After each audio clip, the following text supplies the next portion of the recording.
So yesterday we made the first half of our two-part mold. Today we're going to complete the mold and make a cast. The first thing we need to do is remove the Lego box that we used to confine the molding material.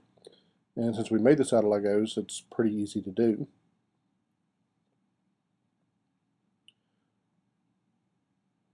Once we get all the Legos removed, we can lift the cast off the mold off of the clay.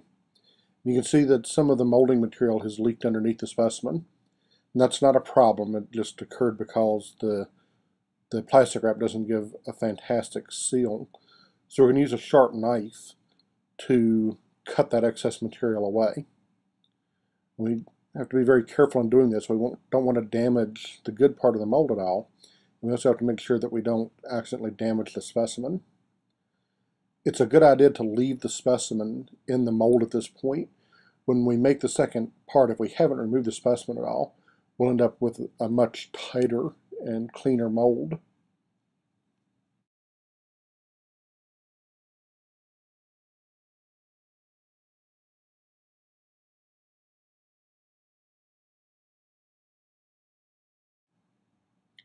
Once we've removed the excess material, we can begin to build a new Lego box around the mold so that we can constrain the molding compound for the second half of our mold.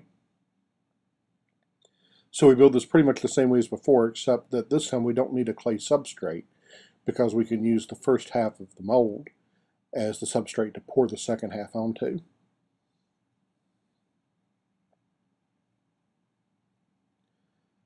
Just like before, we'll build the mold up higher than the specimen, or build the box up higher than the specimen so that there's plenty of room on top for a decent thickness of molding material so that the mold won't tear very easily. Next, we paint a mold release compound on any exposed areas of the original mold. This prevents the second part of the mold from sticking to the original. Unfortunately, my camera cut out while we were painting this on. This is a critical step to getting the mold to release properly. Once we've painted the mold release compound, we mix a new batch of molding material just like before. And again, I've mixed a larger batch here because I was actually making two molds. Make sure we get all the material in so we have the proper 1-to-1 ratio. And then pour it into the corner slowly just like before so that we don't get air bubbles into the mixture. And then we let that set overnight until it's completely cured. Once the mold is cured, we can again remove our Lego confining box and take a look at the completed mold. Now there's usually a little bit of leakage around the Legos, so just for neatness sake, I usually trim away the edges. This looks a lot nicer when you store these molds to have them nice and clean.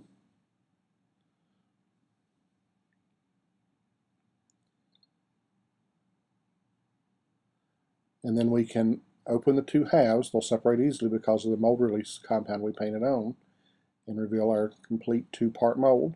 And as we have the alignment pins there to keep the two mold halves aligned. Recall that yesterday I pressed 2 glass rods into the original clay substrate. That was to mark the pour and air paths for the casting resin. We needed 2 paths, one for the resin to get into the mold and a second for air to escape from the mold. Now those paths are expressed in the mold as raised ridges that need to be cut away, and they have to go all the way to the cavity where the specimen itself is going to be.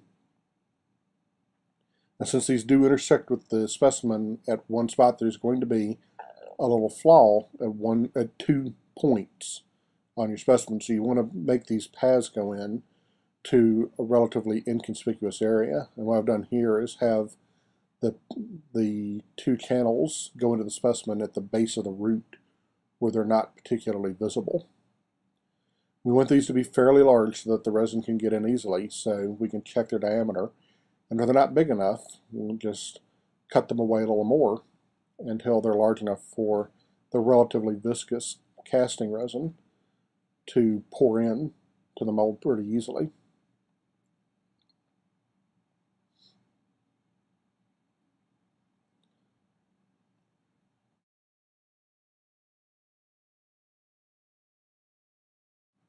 At this point, we're ready to start making our cast. We need to hold these two halves of the mold together, but we can't clamp them together because the mold is flexible and we don't want to crush the shape of the mold in order to form our final cast.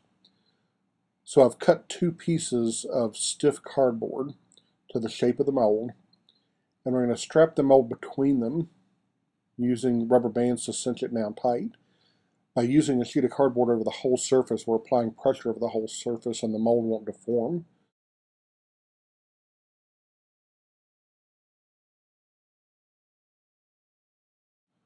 We need a disposable funnel to pour the casting resin, so I've made one out of one of my old business cards and some duct tape. We insert that into one of the two holes we've cut in the mold. The other one's going to allow air to escape.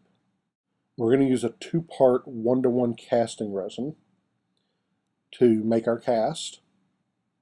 So we mix that in equal quantities, just like we did with the molding silicone. In the case of the casting resin, the resin has a much shorter working time. We only have a minute or so once we mix the two parts. So we have to have everything in place and ready to go very quickly once we start to mix these. So we check the levels, again, make sure they're exactly 1-to-1. Mix them together. The viscosity here is quite a bit lower than with the molding compound. Mix them quickly. Again, try not to get any more bubbles in there than you can avoid, but we don't have a lot of time to work with this stuff. And then pour it into the funnel and watch the air escape hole, and there comes the resin out of the hole, telling us that we have filled the cavity. After a couple of hours, the resin should be cured and is ready for demolding. So we take the rubber bands off, remove the cardboard. We usually get some resin squeezing through here around the top, so sometimes it sticks together a bit, and then we can open the mold, and there's our cast. So we remove it, and I'm holding it by the pour stubs. We'll eventually cut those away because they're not part of the original specimen. And we have a nice resin replica of our original tooth. That's how you make a cast.